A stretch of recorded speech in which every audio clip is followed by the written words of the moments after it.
And the design challenge is. Yeah, that's, Okay, so that's being transparent, right, building trust, those design challenges. This was, I think, for most of our group, it was one of the most meaningful because it's the student experience.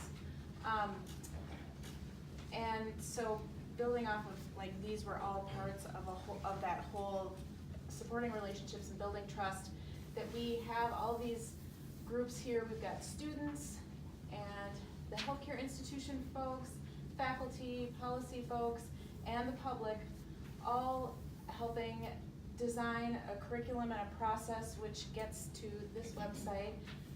So where then we have, for the institution and the student, clinical agreements for placements and hours and sites laid out before the students enter into their program.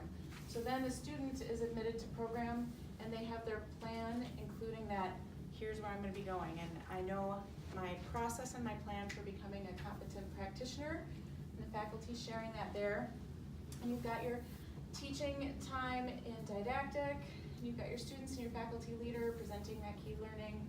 You've got simulation going on so that they're really engaging in those key learning pieces in terms of practice skills and clinical judgment.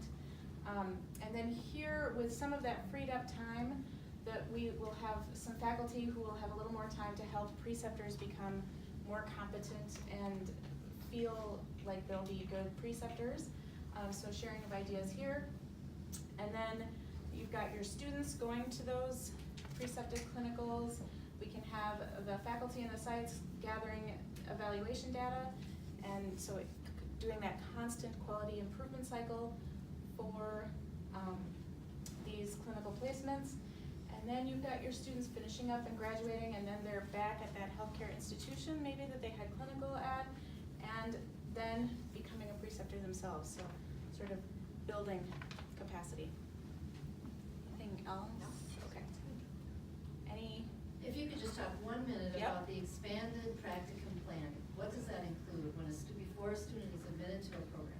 So that goes back to having the availability of sites. So literally the students, we know exactly what that curriculum plan is, so what those clinical needs are, and the students would know upfront, and the faculty and the institution and the healthcare institution, this student is gonna have this weeks of placement all laid out, just, it's there and ready to go. And that creates that transparency, and then there's that relief from faculty, everyone, okay, I know my student has this path, I don't have to spin my wheels on that, right?